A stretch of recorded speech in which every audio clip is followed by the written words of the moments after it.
HTML के tags लिखने के लिए एंगल ब्रैकेट ओपन किया आपने, सिंपल HTML लिखना है, फिर एक एंगल ब्रैकेट ओपन करेंगे, स्लैश करेंगे, तो ये HTML का टैग हो गया भाई। इसी के अंदर आपने सारे का सारा अपना HTML का कोड लिखना है। ठीक है जी, ये चीज हो गई। अब इसके अंदर हम दो तरह के मजीद टैग लिखें, एक होता है हेड का टैग, एक हेड का टैग होता है, एक होता है बॉडी का टैग। अब ये दो डिफरेंट टैग्स और हैं। सो इस टैग के अंदर जो भी आप इंफॉर्मेशन लिखें वो बेसिकली इंफॉर्मेशन आप ब्राउजर के लिए, मिसाल के तौर पे मैं यहां पर टाइटल लिखता हूं, एक और टैग ओपन करते हैं, टाइटल का टैग हमारे पास, सॉरी,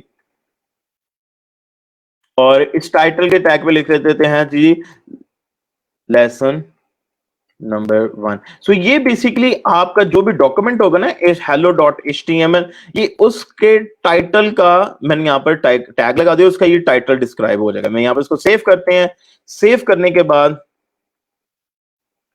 यहां से इसको रिफ्रेश करेंगे। तो ये देखें यहाँ पर मेरे पास कुछ इस पेज के ऊपर कुछ नजर नहीं आया, लेकिन अगर आप यहां पर देखेंगे तो ये लेसन 1 लिखा हुआ है, जो कि हमारा टाइटल, मैंने इस पेज का टाइटल डिस्क्राइब कर दिया। तो आप हेड के टैग के अंदर कोई भी लिखेंगे तो वो बेसिकली आपके ब्राउजर की इंफॉर्मेशन के लिए होगा, यानी कि आपके इस डॉक्यूमेंट की इंफॉर्मेशन होगी। ठीक है जी, वो कोई भी इंफॉर्मेशन हो सकती है। जो भी टैग या जो भी कंटेंट आप इस बॉडी के टैग के दरमियान लिखेंगे वो बेसिकली वो वाला कंटेंट होगा जो कि आपके ब्राउजर के ऊपर शो होगा। ठीक है, मिसाल के तौर पे मैं यहां पर लिख देता हूं जी H1 basically heading 1, so this is my heading. इसको हम सेव करेंगे, सेव करके यहां पर रिफ्रेश करेंगे तो ये देखें मेरे पास दिस इज माय हेडिंग। तो अब पता ये चला कि जब भी जो भी मैं कंटेंट इस बॉडी के टैग के अंदर लिखूंगा तो वो मेरे पास बॉडी का यानी कि वो यहां पर लिखा जाएगा।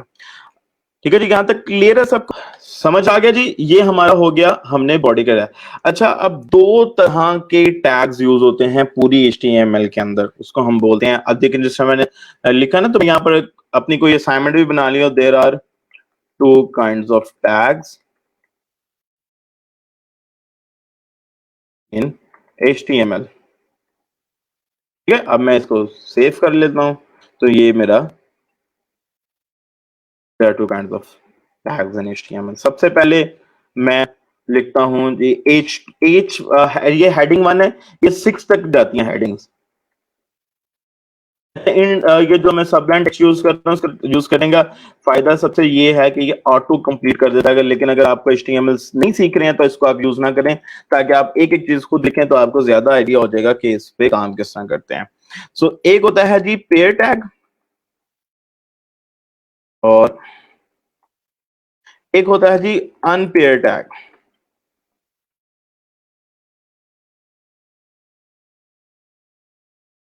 एक पेयर टैग और एक अनपेयर टैग। अब जिसका पेयर, ये हो गया क्लोजिंग टैग, और ये इसी का, ये सॉरी ओपनिंग टैग हो गया, और ये इसी का क्लोजिंग टैग हो गया। अच्छा, अब यहां पर अभी तक मैंने जितने टैग्स यूज किए हैं हर टैग का क्लोजिंग टैग भी मौजूद है। और ये देखें, अगर मैं बॉडी पे क्लिक कर रहा हूं तो ये बिल्कुल हल्की सी अंडरलाइन एक आ जाती है, ये हमें बता रहा है कि ये इसका क्लोजिंग टैग है। अगर इसका मैंने ओपनिंग टैग यूज किया है तो इसका क्लोजिंग टैग ये वाला है, इसका ओपनिंग टैग ये है तो इसका क्लोजिंग टैग है। अब कुछ इस तरह के टैग्स होते हैं, उनके लिए जरूरी नहीं है कि वो पेयर टैग में और उसका ओपनिंग टैग भी हो। मिसाल के तौर पे अगर मुझे यहाँ पर कोई इमेज क्रिएट करनी है, ठीक है जी, मुझे कोई इमेज लगानी है, तो वो इमेज के लिए हमारे पास जो टैग मौजूद है वो है IMG, ये हमारा इमेज का टैग है। अब इस इमेज के कुछ एट्रीब्यूट्स होते हैं, यानी कि हर टैग के कुछ एट्रीब्यूट्स होते हैं। अब एट्रीब्यूट क्या होते हैं? वो ये होते हैं किसी भी एक प्रोडक्ट के या किसी भी एक चीज का मजीद इंफॉर्मेशन। ठीक है जी, अब यहां पर इसका एट्रीब्यूट क्या है कि सबसे पहले एक एक एट्रीब्यूट हम यूज करते हैं जी href। अब href क्या होता है? सॉरी, हम यहाँ पर सार से यूज करेंगे सोर्स, यानी कि मैं यहाँ पर इमेज लगानी है तो मुझे एक एट्रीब्यूट मैं यूज कर रहा हूं यहाँ पर, सॉरी, वो है सोर्स का, SRC सोर्स, यानी कि कौन सी इमेज यहाँ पर दिखाऊं, तो मैं इमेज का कोई सोर्स फाइंड करूंगा। तो मिसाल के तौर पे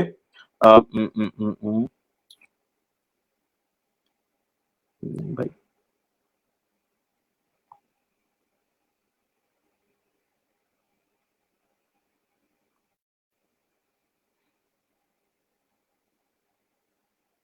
चलें जी, ये इमेज है मेरी, मैं इस इमेज को कॉपी करता हूं और इसको मैं यहां पर ले आता हूं इमेज को, ठीक है जी, और इसका मैं नाम दे देता हूं, ठीक है जी, मैं इस इमेज का नाम लिख लिया। अब मैं ये बेसिकली सेम फोल्डर के अंदर इमेज मेरी पड़ी हुई है, तो मैं यहां पर पाथ मेरा क्या हो जाएगा, उसी इमेज का जस्ट नाम लिख दूंगा।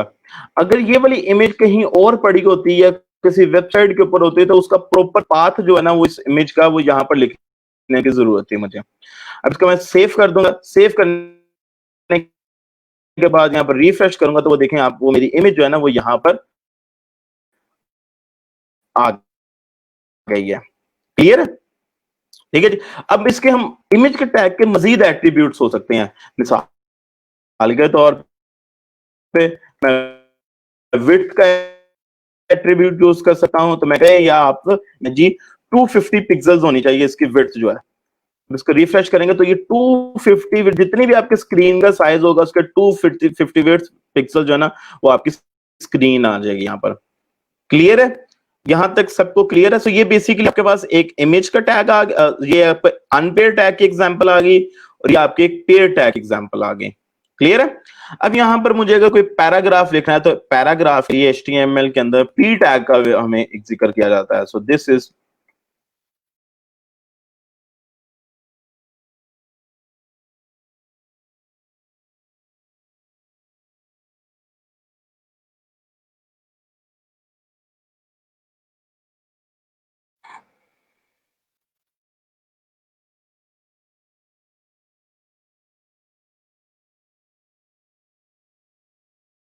ये हमारा पैराग्राफ आ गया।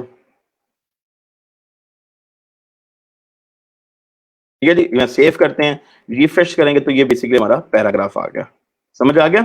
अब हमारे पास लेट्स से आपने किसी भी एक टैग के लिए आपने कोई भी एक टैग यानी कि आपने इसके ऊपर कोई लिंक लगाना है, जिससे हम डॉक्यूमेंट पे नहीं करते, जैसे ये वाला डॉक्यूमेंट है, मैं कहता हूँ कि यार ये वाला में हाइपर टेक्स्ट, इसको हाइपर लिंक लगाना है। अब हाइपर लिंक क्या होता है? यानी कि आपका एक लिंक क्रिएट हो जाता है, ठीक है, जैसे आपने यहाँ पर क्लिक करेंगे तो फेसबुक पे या गूगल पे या किसी भी पेज पे चला जाता है, तो उसको हम हाइपर लिंक बोलते हैं। ठीक है जी।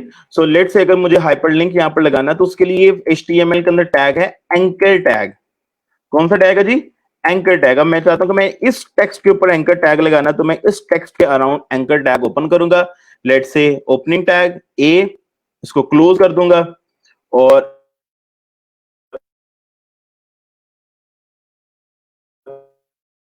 यहाँ पर जहां तक मुझे टेक्स्ट के ऊपर लिंक लगाना तो वहां पर मैं अपना, ठीक है जी। तो अब H2 के अंदर मैंने एंकर टैग लगा, तो यहाँ पर क्लिक करता तो कौन से लिंक के ऊपर जाना चाहिए वो हम अपने ओपनिंग टैग के एट्रीब्यूट्स के अंदर डिफाइन करेंगे। मिसाल के तौर पे यहाँ पर मैं करता हूँ href, सो href एंटर करेंगे और यहाँ पर वो लिंक लिखूंगा जिस लिंक के ऊपर मेरा ये विजिट करना चाहिए। तो मैं यहाँ से google.com कॉपी कर लेता हूँ।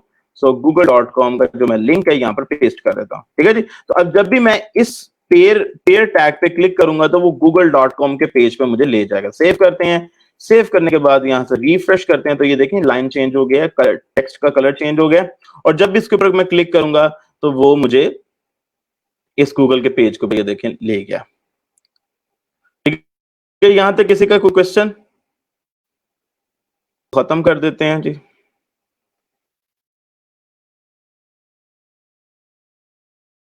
एक और चीज है कि लेट से अगर आपने ये स्पेस दी हुई है, स्पेस का बहुत ज्यादा, या जितनी मर्जी स्पेस है एक ही स्पेस काउंट होगी, तो इसमें आपने परेशान नहीं होना कि ये मैंने अगर नीचे लिख देता हूं तो ये क्या हो जाएगा। ये बेसिकली स्पेस को एंटर करेंगे तो ये एक स्पेस काउंट होगी। ओके, सो मैंने आपको एक चीज बता दी, दो तरह के टैग्स हम यूज करते हैं, यहां से ऐड करते हैं टाइप्स ऑफ टैग्स। ठीक है जी, एक है जी पेयर टैग, एंड देन है जी अनपेयर टैग। ये समझ आ गया यहां पर? अच्छा, अब मैंने क्या किया, मैं इसको जरा ना खूबसूरत बनाने के लिए इसको बोल्ड कर देता हूं, थोड़ा सा इसका मैं फॉन्ट साइज बढ़ा देता हूं, और ये जो है ना इसको मैं बुलेट पॉइंट के अंदर ऐड कर देता, तो बुलेट पॉइंट के अंदर ऐड हो गया। ये ऐड हो गया ना जी। अब अगर मैंने यही वाला काम मैंने अपने वेब ब्राउजर के अंदर, वेब पेज के अंदर करना है तो मैं किस तरह करूंगा?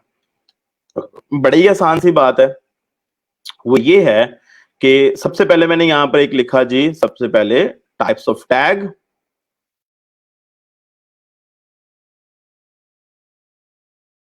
टाइप्स ऑफ टैग, मैंने ये यहां पर लिख दिया। अच्छा, अब मैं करना ये है कि जिस तरह यहाँ पर बुलेट पॉइंट्स बने हुए हैं ना, तो ये क्या है, बुलेट पॉइंट्स बने हैं, यानी कि एक लिस्ट है, ये एक किसी भी चीज की एक लिस्ट है। तो जब भी अगर हमने ये काम करना हो HTML के अंदर, तो हमारे पास एक टैग मौजूद है, वो ये है कि हमने एक UL होती है और एक होती है, एक हमारे पास टैग है OL का। अब यूएल के अंदर डिफरेंस और ओएल का, ये दोनों सेम ही चीजें हैं, लेकिन अंदर इसके अंदर डिफरेंस क्या है, यानी कि यूएल का मतलब है अनऑर्डर्ड लिस्ट, ठीक है जी, और ओएल का मतलब ये है अनऑर्डर्ड लिस्ट। अब इन ऑर्डर लिस्ट का और अनऑर्डर्ड लिस्ट का मतलब क्या है, ये मैं आपको बता देता हूं। अच्छा, एक और चीज है, अब इस तरह मुझे इसको याद रखने के लिए मैं कहूं कि यार ये मैं इसको थोड़ा सा याद करूं, ये किस लिए मैंने लिखा था, या मैंने ये वाला किस लिए लिखा था, तो कमेंट्स का एक होता है, मिसाल के तौर पर अगर मैं ये लिखूं कि ये जो the below tag is used to create list, मैंने ये एक लिखा है इसके अंदर ना, ताकि मुझे पता हो कि यार ये मैंने काम किस लिए किया। तो मैं सेव करता हूं इसको, सेव करने के बाद इसको यहां पर अगर मैं रिफ्रेश करूं,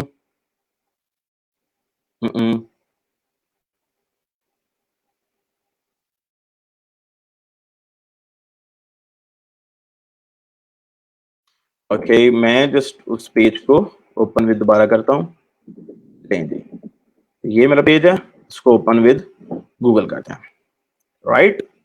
ओके, सो अब करना ये है कि अब मैंने वो लिखा हुआ था the below tag is used to create list, लेकिन यहां पर मुझे शो हो रहा है। अब हम इसके अंदर अपने कोडिंग के अंदर हम एक चीज यूज करते हैं, कमेंट्स। सो अगर मैं इसको कमेंट कर दूंगा, यानी कि मैं इस तरह इसको कमेंट करूंगा, ठीक है, तो अब ये बेसिकली सिर्फ मेरे कोडिंग के लिए शो होगी, इसको बोलते हैं अपनी यानी कि एक प्रोग्रामिंग की जुबान में कमेंट्स। सो अगर मैं कमेंट्स करने हैं तो मैं इसलिए कमेंट इस तरह करूंगा, तो ये भी सिर्फ मुझे जब मैं कोडिंग कर रहा हूँ तब शो होंगे, मुझे यहाँ पर वेब पेज के ऊपर शो नहीं होंगे। सो सेव आपको दिखाने के लिए मैं इसको सेव करके इसको रिफ्रेश करता हूँ, वो देखें मेरे पास शो नहीं हो रहा। अच्छा जी, अब यहाँ पर लिस्ट मैंने क्रिएट कर ली, ऑर्डर लिस्ट। अब इसके अंदर मैंने एक और टैग यूज करूंगा, वो है list item, LI, list item. इसको ओपन किया एंड देन इसको क्लोज भी कर लिया। अब यहां पर मैं लिख देता हूं जी एयर टैग, एक और लिस्ट आइटम बनाएंगे, और यहां पर इस तरह, एंड देन इसको क्लोज करेंगे। क्लोज आपने स्लैश एंड देन टैग का नाम, ये आपको क्लोज हो जाएगा, और इसको हम लिखेंगे जी अनपेयर टैग। क्लियर है? अब यही चीज कॉपी करके मैं इसके अंदर भी लिख देता हूं, ताकि आपको बेहतर आइडिया हो जाए ऑर्डर लिस्ट। और ये यहां पर मैं आपके पास लिख देता हूं जी, ये किस लिए है, ऑर्डर लिस्ट, और ये बेसिकली है ऑर्डर लिस्ट, और ये है अनऑर्डर लिस्ट, UL। सेव करेंगे, सेव करने के बाद यहाँ पर रिफ्रेश करेंगे, ये है जी, देखें ऑर्डर लिस्ट के अंदर था ये सिर्फ और सिर्फ के वो डॉट्स के अंदर आ जा, अनऑर्डर लिस्ट के अंदर डॉट्स आ जाएंगे, और ऑर्डर लिस्ट के अंदर ABC या 1 2 3 या जो भी टेक्स्ट के ऊपर एंकर टैग क्या होता है। अब एंकर टैग वो चीज होती है, मिसाल के तौर पर अगर मैं गूगल के ऊपर हूं, तो ये देखे ना, ये कुछ लिखे हुए, तो इन पे क्लिक करूंगा तो इनकी रेलेवेंट जुबान पे चले जाएंगे, जो भी लिंक लगा उस पर चले जाएंगे। अगर यही काम मुझे अपने इस पेज के अंदर करना हो, तो वो मैं किस तरह करूंगा। मिसाल के तौर पे मैं अगर इस पे आ जाऊं, ये तो इमेज लगा दिया ना, ये वाला, ये मैं कह देता हूं दिस इज एंकर टेक्स्ट, ठीक है जी।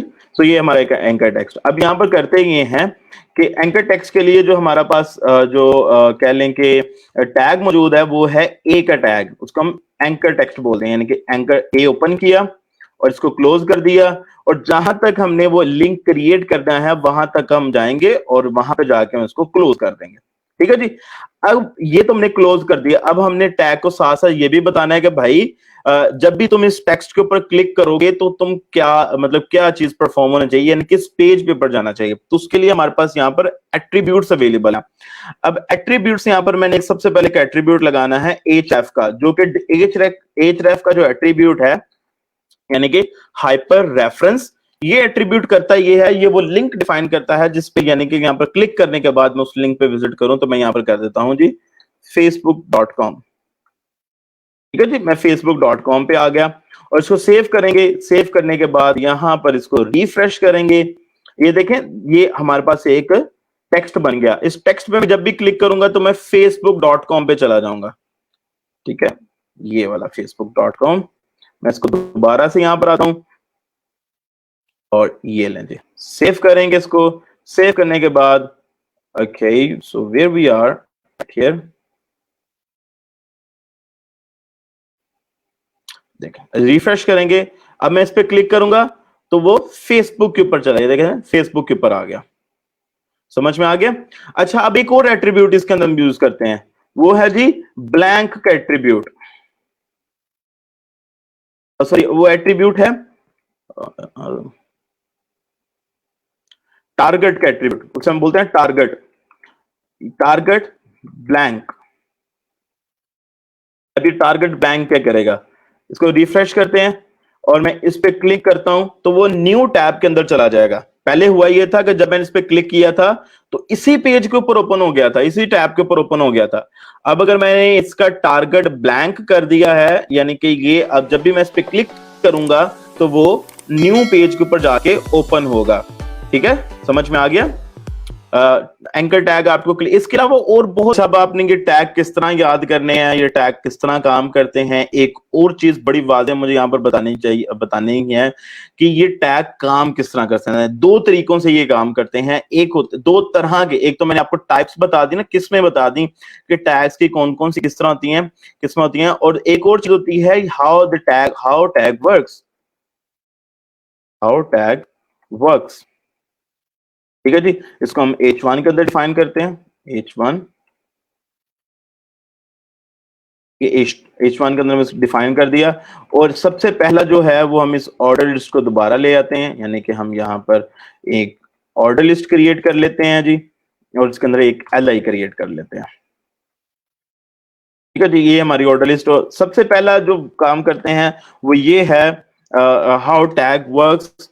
मैं ये देखिए, अब साथ साथ हमारी एक तो ये प्रैक्टिस होती जा रही है और साथ साथ मैं चीजों को आपको नोट्स के तौर पे यहाँ पर लिख भी दे रहा हूं कि ये काम किस तरह करते हैं। ठीक है जी, एक होते हैं जी ब्लॉक एलिमेंट,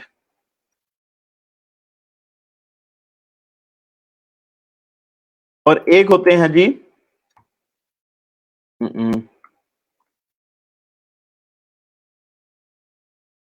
इनलाइन एलिमेंट।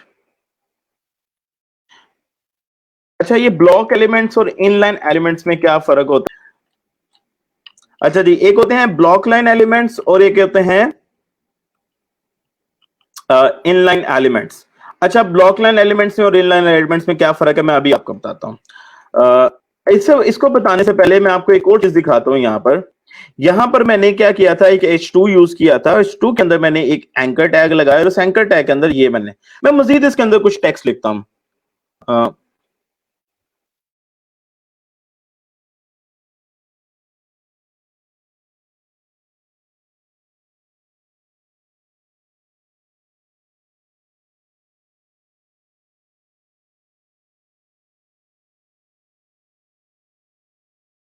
ठीक है जी, तो मैंने क्या लिखा, एक H2 का टैग यूज किया, उस H2 के अंदर यहां तक एंकर टैग था। ठीक है, यहां तक। एंड देन मैंने कुछ और टेक्स्ट लिखा हुआ था। अब इसको सेव करते हैं, रिफ्रेश करते हैं। अब हुआ ये कि आप देख रहे होंगे जब भी हमने टैग चेंज किया तो वो लाइन ब्रेक हो जाती थी। यानी कि मिसाल के तौर पे हमने H1 का यूज किया, H1 यूज करने के बाद हमने दोबारा से P का टैग यूज किया तो वो लाइन ब्रेक करके आ गया। अच्छा, अब आप देख रहे होंगे, कहेंगे यहां से ब्रेक हुई लाइन, मैं इसको 7 लिख देता हूं। ठीक है जी, ये देखिए मैंने 7 लिख दिया, इसको सेव कर देते हैं और यहाँ से दोबारा इसको रिफ्रेश करते हैं कि स्टिल लाइन ब्रेक है, यानी कि एक लाइन अपनी ब्रेक करके नीचे आ गया। एंड देन मैंने कोई दूसरा टैग यूज किया तो वो भी आ गया। लेकिन यहां पर जब भी मैंने this is a anchor text, यहां पर जब भी मैंने यूज किया तो उसने लाइन ब्रेक नहीं की, बिल्कुल उसी के आगे शुरू हो गया। तो जब भी आपका यानी कि जो भी टैग, जो भी टेक्स्ट है वो लाइन ब्रेक करके नीचे आ जाए तो उसका मतलब ये होता है वो है ब्लॉक एलिमेंट, यानी कि वो पूरे का पूरा ब्लॉक जो है ना वो कवर कब करता है, चाहे उसके आगे टेक्स्ट लिखा हुआ है या नहीं लिखा हुआ, वो पूरे का पूरा रो के फॉर्मेट के अंदर ब्लॉक कवर करेगा। और अगर नेक्स्ट जब भी कोई भी टैग लिखेंगे तो वो उस ब्लॉक के नीचे लेके जाएगा, जिसको हम ब्लॉक एलिमेंट्स कहते हैं। लेकिन यहां पर हमने एंकर टेक्स्ट यूज किया था, जितनी जगह उसको चाहिए थी उसने ले ली, और उसके बाद जब भी कोई टैग आया वो उसने उसके आगे स्टार्ट कर दिया। ठीक है जी। तो ये क्या हो गया, एंकर टेक्स्ट जो है हमारा वो है एक एग्जांपल है इनलाइन एलिमेंट्स की। दो तरह के एलिमेंट्स होते हैं, वो है एक ब्लॉक लाइन एलिमेंट्स और एक है इनलाइन एलिमेंट्स। ठीक है जी। तो उम्मीद आप सबको यहां तक समझ आ गई होगी। एग्जैक्टली W3 स्कूल पे हम चले जाते हैं।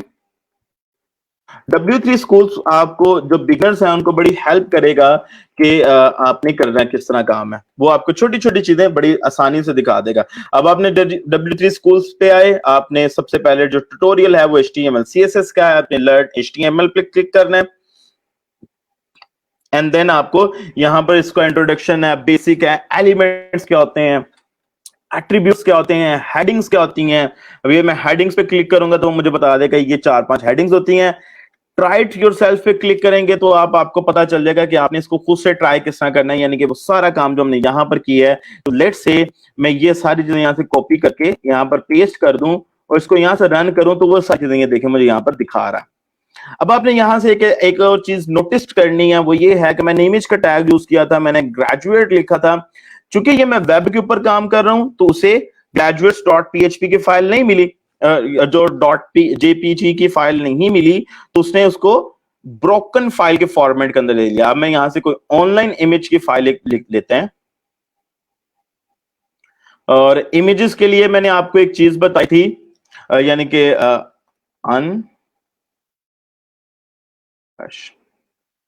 एक वेबसाइट बताई थी अनस्प्लैश, जहां से आपको जो भी इमेज लेंगे वो आपको फ्री में अवेलेबल होगी unsplash.com से। कोई इसके चार्जेस नहीं होंगे। प्रोग्रामिंग की जो पिक्चर है ये मुझे अच्छी लग रही है और मैं इसको यहां से डाउनलोड कर लेता हूं, या डाउनलोड नहीं करूं तो यहां से जो है ना वो मैं online image copy image address यहां पे आया, और इस एड्रेस को मैं यहां पे पेस्ट कर दूं बिकॉज ऑनलाइन एड्रेस है ना। इसको यहां से रन पे क्लिक करेंगे, यहां से इसको कैंसिल कर दो, पहले रन पे क्लिक करेंगे तो वो देखें वो जी इमेज यहां पर आ गई है 256 अपने पिक्सल्स के अंदर। अगर मैं इसकी विड्थ 100% कर दूं तो ये 100% पे चला जाएगा जितनी वो इमेज का साइज होगा।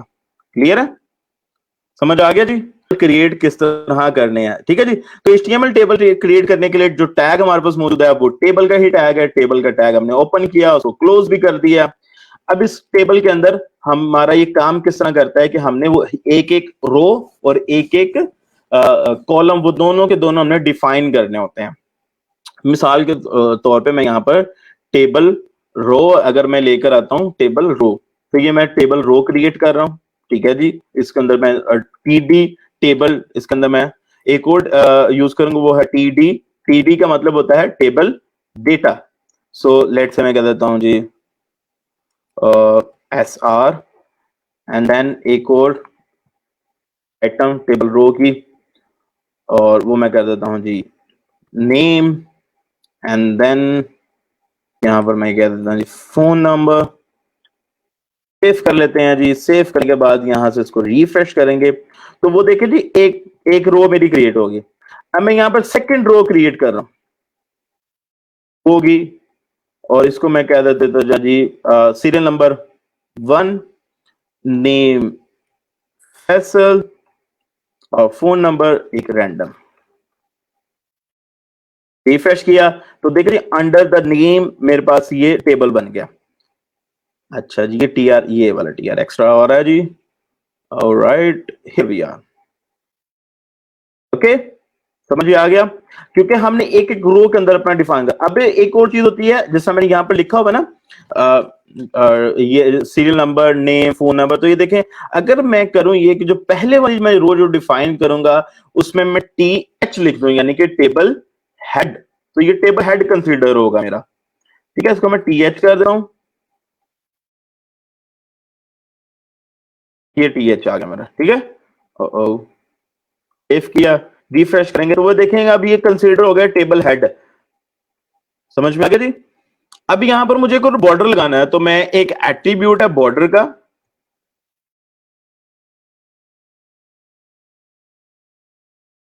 अनपिक्सल सेव करेंगे तो ये मेरा देखें बॉर्डर आ गया, उस पूरे के पूरे अगेंस्ट, उस टेबल के अगेंस्ट मेरा बॉर्डर आ गया। और बॉर्डर स्टाइल भी कुछ आगे मजीद इसके अंदर चीजें हैं, वो मैं इसमें ऐड करूं नहीं करना चाह रहा अभी, इसको आपको मजीद कॉम्प्लिकेटेड नहीं बनाना चाह रहा, ठीक है? तो वो उसको हम बाद में ऐड कर लेंगे, यानी कि मजीद इसकी स्टाइलिंग किस तरह होगी वो मैं इसमें आपको बाद में बता दूंगा। उसके बाद हम कहते हैं सेकंड है जी, इसके बाद अली आता है और नंबर वही है, सेव करेंगे रिफ्रेश तो वो देखें आपका मजीद टेबल पे टेबल टेबल पे टेबल जनरेट होता जाएगा। इसको मजीद खूबसूरत भी बना सकते हैं, वो किस तरह बनाना है वो आपको मैं इंशाल्लाह बता दूंगा, लेकिन अभी हमने सिर्फ और सिर्फ इसके बेसिक्स पढ़ने हैं, इसके बेसिक्स क्या मौजूद है।